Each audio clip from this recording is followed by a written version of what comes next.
El laboratorio de Juan. Con todos vosotros, Juan González. Bienvenido, bienvenida a este podcast dedicado al material para correr. Aquí te traeré reviews y análisis del material que pruebo y utilizo en las mejores carreras del mundo.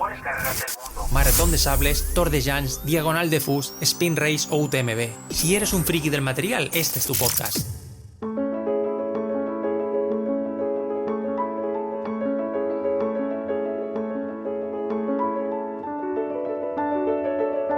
El pasado 18 de octubre viajé a Canarias al Congreso Nacional de Podología para ofrecer una ponencia de la mano de Humana Biomecánica y de la marca de calzado Atom para hablar de diferentes conceptos de las zapatillas deportivas. Esta ponencia tenía como tema biomecánica del calzado maximalista y sus aplicaciones como complemento de descarga en el tratamiento de lesiones. Xavier, de Humana Biomecánica, llevó todo el peso de la ponencia, exponiendo diferentes estudios que se llevan a cabo en su centro y evidentemente expuesta en un lenguaje muy técnico con conceptos que los podólogos y biomecánicos tienen muy por la mano, pero que nosotros como corredores quizá no tanto. Y ahí es donde entraba yo, a aterrizar los diferentes conceptos bajo la vista de un corredor popular especializado en pruebas de material. Esta ponencia estaba dividida en 4 bloques. El primero dedicado a la amortiguación, el segundo a la estabilidad, el tercero a la reactividad y por último en un cuarto bloque explicar así un poquitín por encima la gama Atom de Trail. Así pues, entramos ya de lleno con esta conferencia que fue una experiencia profesional brutal y te dejo con este primer bloque dedicado a la amortiguación. Muchísimas gracias. Yo voy a intentar bajar mucho más todos estos conceptos al corredor popular, al usuario más de a pie. De hecho, los informes que yo paso a las marcas y demás buscan esa naturalidad, esa percepción, más por sensaciones. O, por ejemplo, quien me escucha en el podcast, pues quiere conocer esas sensaciones, o quien ve mis contenidos en Instagram, busca esa percepción, esos matices, más allá de todos esos datos que ha dado Xavi, que me parecen fascinantes. Hay gente que me pregunta, cuando acabo alguna de estas carreras, esta foto fue hace unas poquitas semanas, me preguntan qué hace falta para finalizar, y ojo, digo finalizar, no ganar, finalizar una carrera como el Tour de Llans en el Valle de Aosta, dando toda la vuelta al Valle de Aosta, 368 kilómetros, o la Crossing Switzerland, cruzando Suiza de este a oeste durante 419 kilómetros. Y les digo que básicamente, reduciéndolo mucho, serían 2 aspectos. Uno, evidentemente, la preparación, eso es innegable. Pasar horas ahí fuera, hacer muchísimos kilómetros, dedicar tiempo a eso, a conocerte ahí fuera en la montaña, conocer tus limitaciones, tus virtudes, corregir tus defectos, que los habrá, y metiendo muchísimo volumen, semanas de 300 kilómetros, 40 horas semanales, de pruebas de calzado. Claro, también a mí me es más fácil porque es parte de mi trabajo, ¿no? Probar ese material en situaciones reales. Eso sería una, que evidentemente es opcional. Tú puedes decidir cuántas horas dedicas más o menos, eso ya cada uno, también en función de sus carreras, sus ambiciones, etc. Pero yo evidentemente lo veo necesario. El segundo aspecto sería el material. Evidentemente, conocer el material que vamos a llevar, saber qué material nos conviene, todo eso, tenerlo muy controlado. Tenerlo muy controlado porque al final ya van a salir problemas en estas carreras. Estas carreras, de hecho, son problemas que van saliendo y tienes que ir solucionando. Tienes problemas con el cansancio, con dolores, con alucinaciones. Aquí esta foto fue después de la tercera noche en carrera, al amanecer, y me quedaban 3 noches más. Y recuerdo que en una ladera, una de esas laderas que se ven nevada, recuerdo que iba yo con los bastones y vi un Cupra Formentor en la ladera. Y digo, ¿qué hace ahí un Cupra Formentor aparcado? Estamos aquí en medio de la montaña. ¿Quién ha venido aquí a aparcar un Cupra Formentor? Y ya cuando me acerqué mucho, resulta que era una piedra enorme. Entonces al final la mente te juega esas malas pasadas, hay como una especie de interferencias, y todo eso tienes que gestionarlo al final, ¿no? Entonces, como digo, esos problemas, por lo menos lo que esté en nuestra mano, solucionarlo, y eso es, pues eso, a base de probar. También os digo, lleves lo que lleves en los pies, por muy cómodo que sea, después de 132 horas en carrera y después de 50.000 metros de desnivel acumulado, te va a doler todo, absolutamente todo. No va a haber parte del cuerpo que no te moleste, cuando estés estirado en la cama tengas unos ciertos tics, ¿no? Pero por lo menos ya digo, no ir al día siguiente bajando las escaleras al revés. Y aquí para entender un poquitín el calzado que nos convendría, qué es lo que más adiente puede ir para cada perfil, cada persona, luego hablaremos de los diferentes preferencias y demás, hay que tener en cuenta varios parámetros, varias particularidades que hay que poner en contexto. Una, evidentemente, la actividad que vamos a desarrollar, es decir, cuánto tiempo vamos a estar, el escenario, incluso la temperatura, ¿por qué no tenerla en cuenta? Evidentemente, si no es una carrera de montaña, el desnivel y el terreno, es decir, tener en cuenta qué dificultad va a tener el terreno, incluso en las condiciones que nos vamos a encontrar el terreno, en la medida que podamos conocerlo. Y lo más importante, o casi más importante, las características del corredor, de cada usuario, es decir, sus capacidades o habilidades técnicas, en el caso de tratarse de una carrera de montaña, el peso de ese corredor, posibles patologías, ritmos, su peso, etc. Y eso es súper importante para conocer o para decidir luego qué le recomendaríamos a cada uno. Evidentemente, cada usuario, cada corredor, dentro de una actividad podemos encontrar diferentes realidades. Es decir, no es lo mismo las necesidades de un corredor que corre su primera maratón y quiere hacer 3 horas 45 para acabar su primera maratón, de aquel corredor que posiblemente sea muchísimo más experto y vaya a hacer sub 2:40. Es decir, hay realidades totalmente diferentes, necesidades diferentes y evidentemente preferencias muy, muy diferentes. No sé qué os sugieren estas dos imágenes. Yo desde luego cuando paso por una feria o algún parque de atracciones y veo a los críos, o no tan críos, saltando en la colchoneta, digo, caramba, que me da cierta envidia, ¿no? Me dan ganas de deshacerme de todos esos complejos y demás y meterme ahí a pegar saltos y quizás revivir aquellas experiencias pasadas un poquitín en blanco y negro o color salmón, según se mire. Pero fijaos una cosa, esa diversión, esa comodidad, ese disfrute puede estar muy bien durante 5 minutos, pero puede ser tedioso en una duración prolongada. Por ejemplo, ¿os imagináis realizar todas vuestras labores cotidianas encima de una superficie así? Cualquier cosa que realices en el día a día, planchar, hacer la comida, lo que sea, cualquier cosa cotidiana, hacerlo en una superficie así, pues sería quizás bastante complicado. Y para eso es importante conocer qué tenemos en el mercado, qué opciones tenemos en cuanto a amortiguación. Yo fijaos que lo he simplificado muchísimo, prácticamente al mínimo.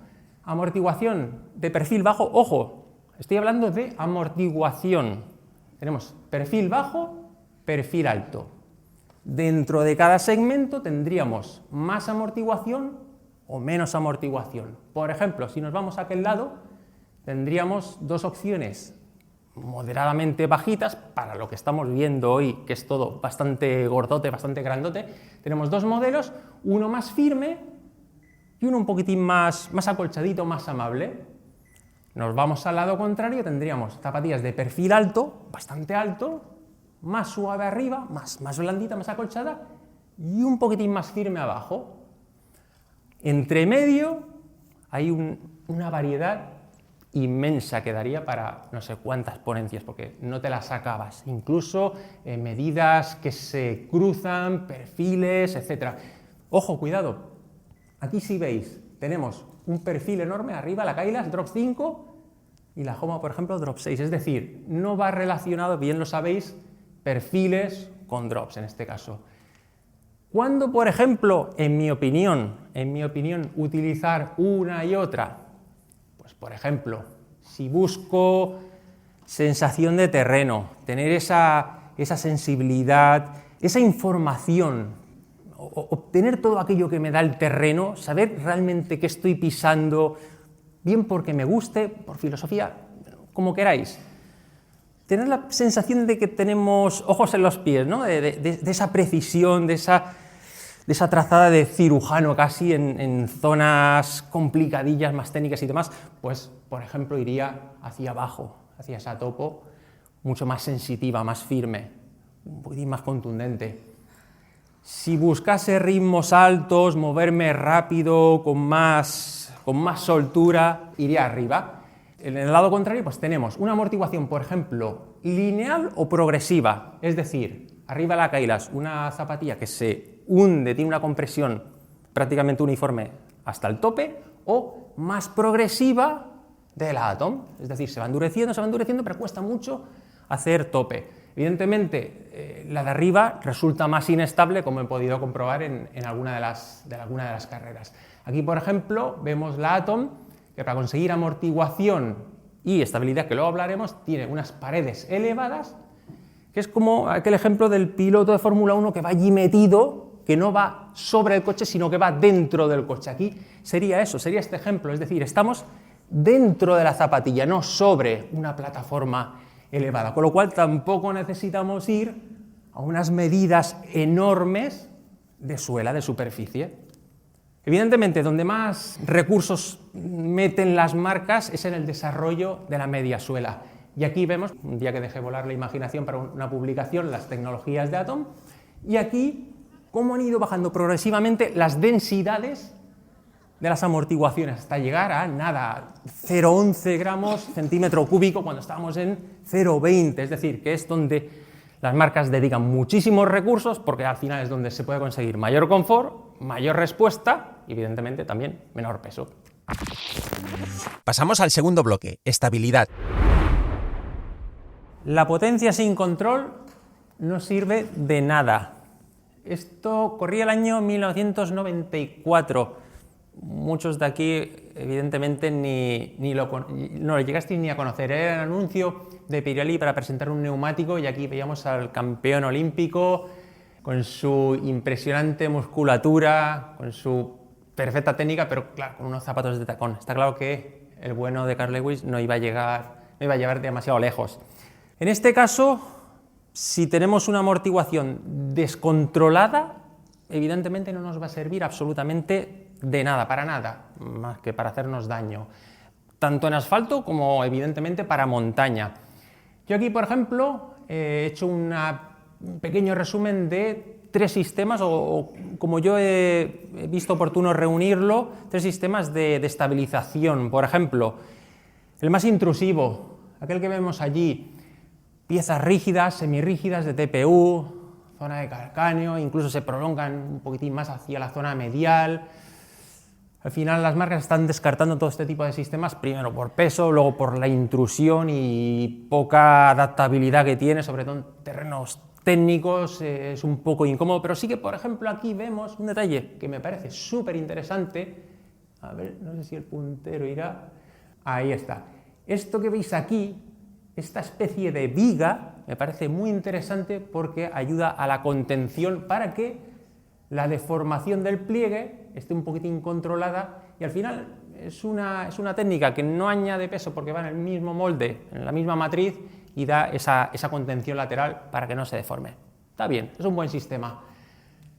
No intrusivo, al final espumas con paredes súper elevadas como vemos por aquí, o aquí donde el pie queda muy acunado con esta especie de ranuras para también conducir todo el ciclo de la pisada, toda la deformación programada, que eso me parece muy interesante, pero en cualquier caso son sistemas que vienen ya desde la misma pieza, nos contienen lateralmente sin ser demasiado invasivos, nos acompañan en trazadas, quizás terrenos más ratoneros, donde necesitemos un poquitín de soporte, pero que no nos controle o al final la zapatilla tome el control de forma incluso poco práctica o que nos reste eficacia a nuestra carrera. Y a mí un sistema que me gusta mucho es el que yo he denominado mixto.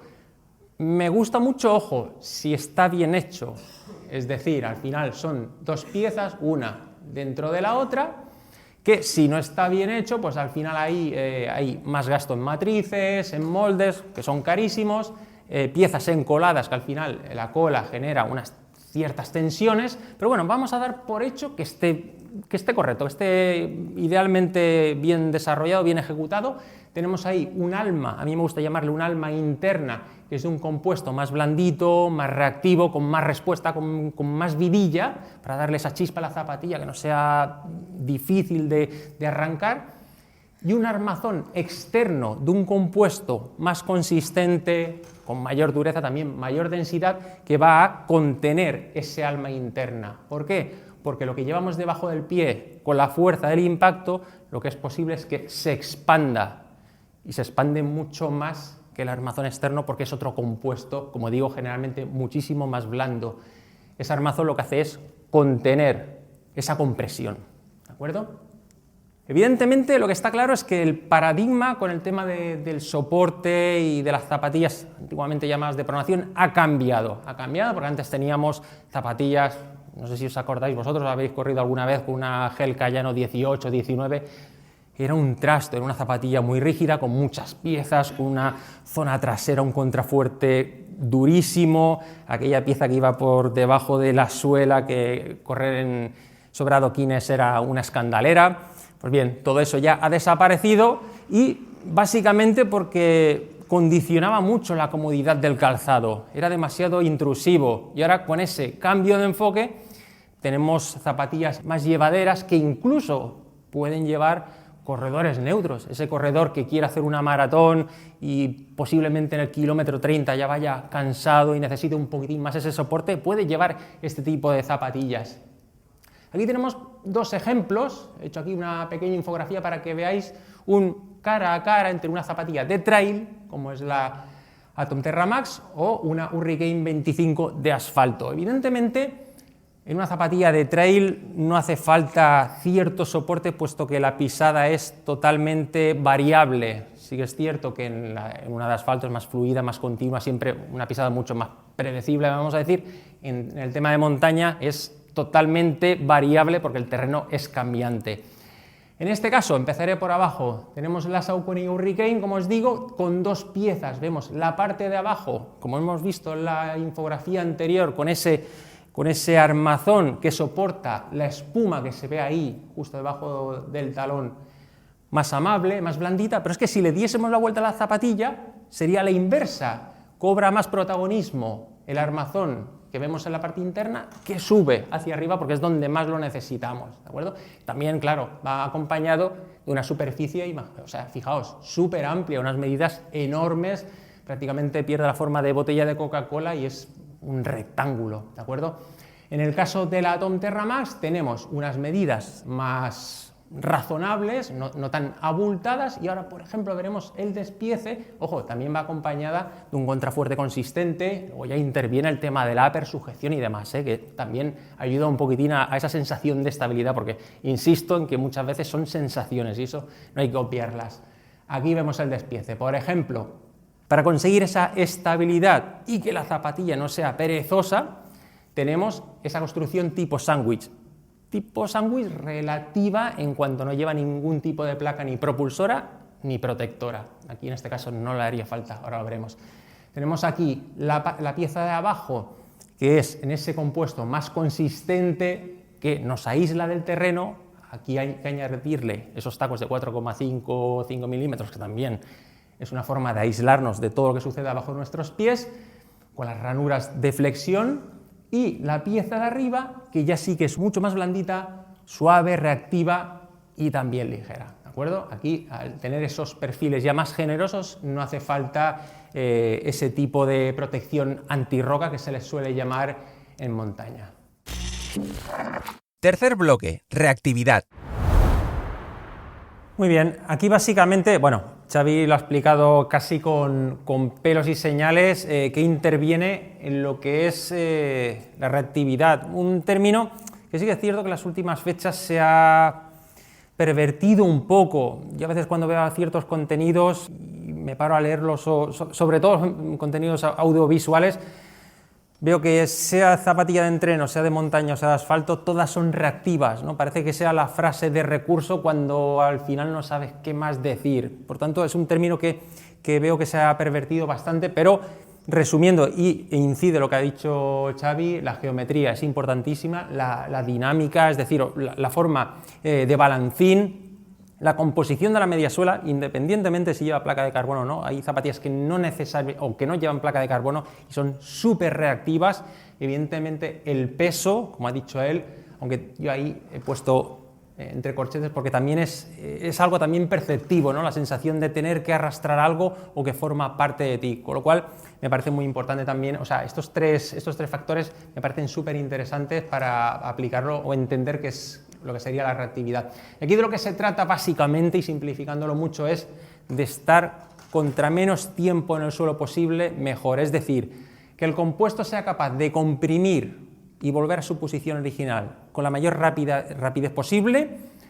Aquí tenemos lo de la recuperación para la siguiente zancada, porque si la siguiente zancada impactamos con la amortiguación que no ha llegado a su posición, vamos a tener un recorrido chafado, no le vamos a sacar provecho a la amortiguación, sea del tipo que sea. Por tanto, es importantísimo lo que sería compresión, extensión, evidentemente el ciclo completo de la pisada y esa recuperación para la siguiente zancada. Tenemos muchísimo donde elegir, con carbono, sin carbono, y aquí es importantísimo ese equilibrio que no es fácil de encontrar entre peso, geometría. Podemos tener una zapatilla con una geometría muy marcada, pero sí es pesada, sí que la vamos a notar fluida, pero no va a ser una zapatilla reactiva, desde luego que no, quizás algo dinámica, pero bueno, se va a quedar ahí en tierra de nadie. Y al contrario pasa lo mismo, ojo, es decir, una zapatilla con un compuesto súper, con muchísima chispa y plana, con muchísimo contacto con el suelo, nos vamos a encontrar también con una zapatilla un tanto incapacitada.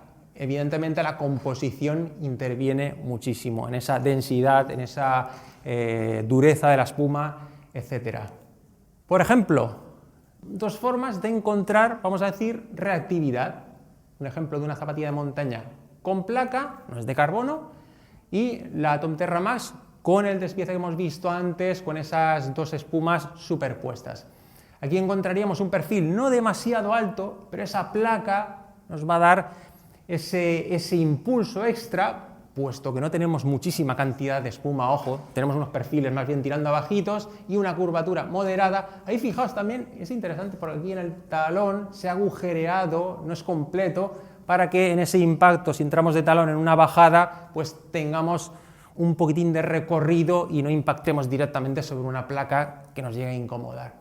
En el caso, por ejemplo, de la Atom tenemos, como he dicho antes, una base no demasiado grande y esa capa inferior que nos da la estabilización, protección y ¿dónde está el kit de la cuestión? En la espuma superior, en esa amortiguación que tiene esa mayor respuesta. Y ahora fijaos, porque aquí antes de estrenarla me gusta siempre dar un poquitín rienda suelta a la creatividad y hacer alguna fotito así chula y demás. Aquí fijaos en esta infografía. Aquí reuní lo que serían el top trail o ultra trail 2000, también a principios de 2025, ahora ha habido algún modelo que ha cambiado un poquito, y vemos en el eje de abajo la tortuga, la liebre, es decir, mayor dinamismo, y en el eje vertical el peso, lo que decía Xavi antes, el peso es súper importante. ¿Por qué? Porque fijaos ahí arriba en el eje, a ver si lo puedo señalar, aquí, tenemos esta zapatilla con una espuma que no está nada mal, pero claro, con un peso bastante alto, y ya se nos va ya al rincón seguida de esta New Balance que está ahí seguida, y se quedan un poquitín arrinconadas, mientras que en esta zona están todas un poquitín más agrupadas, ¿eh? Tenemos ahí todas las zapatillas más casi punteras en ventas y demás, pero ojo, otro ejemplo significativo, tenemos esta topo que estaría aquí en un término medio, con un peso bajito, ¿de acuerdo?, pero que se queda un poquitín rezagada del resto. ¿Por qué? Porque es una zapatilla prácticamente plana, no tiene ningún efecto balancín, con lo cual intentar acelerar con ella pues requiere de mayor esfuerzo por nuestra parte. Y aquí pues tenemos la Terra Max, que queda de peso un poquitín aquí, entre medio de estas contrincantes, pero con unas cualidades dinámicas, pues oye, ni tan mal. Tenemos zapatillas muy rápidas, en este caso la Prodigio, también más ligera, pero que nos queda ahí en un término, en lo que sería el concepto dinámico, que para mí me parece muy significativo, teniendo en cuenta que estamos hablando de zapatillas de en torno a los 180, 160, 165, 170 y 120 euros, con lo cual ni tan mal. Cuarto y último bloque, repaso rápido a la gama Atom de trail. Muy bien, os voy a enseñar una infografía que hice, en la cual me lo pasé bastante bien, fue bastante entretenida, a la que llamé el círculo virtuoso.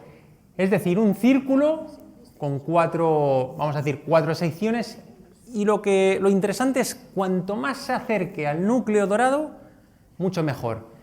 Pero ya está bien que estén las 4 ahí, que no estén agrupadas. ¿Por qué? Porque al final, cuando quieres vender todo a todos, acabas vendiendo nada a nadie. Con lo cual ya es interesante que esté un poquitín expandido, ¿no? ese cuadrante. Fijaos, aquí tendríamos la K4.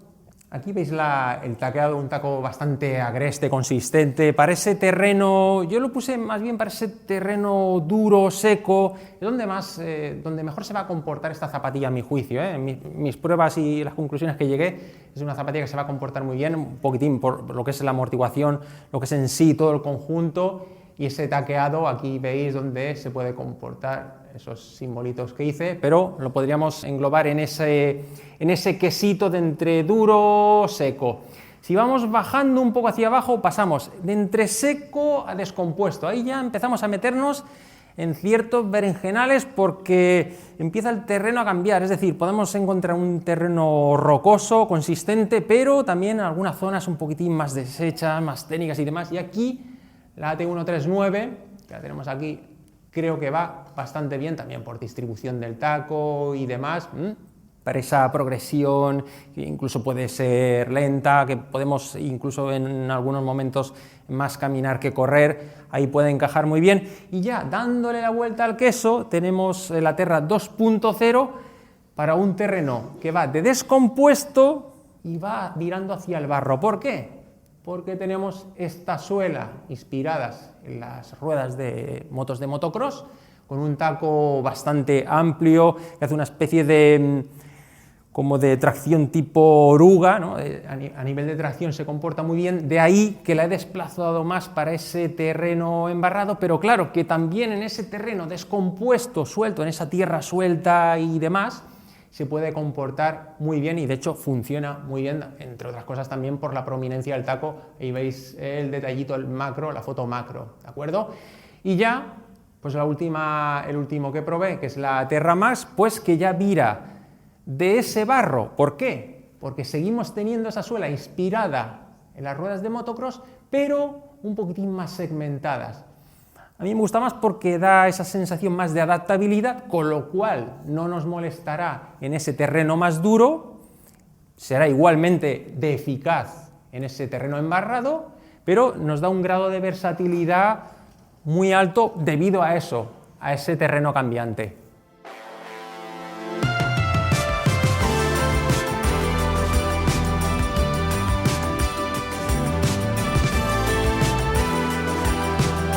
Y hasta aquí el podcast de este martes, espero que te haya parecido interesante. Quiero dar gracias a Xavier de Humana Biomecánica por contar conmigo como conferenciante, también, como no, a Tom, además por su financiación e impulso en este Congreso Nacional de Podología, y a ti, como siempre, muchísimas gracias por tu tiempo, por tu atención y fidelidad en cada programa. Espero tus valoraciones, comentarios y recomendaciones en las diferentes plataformas de podcast. Cuídate mucho y que tengas buena semana.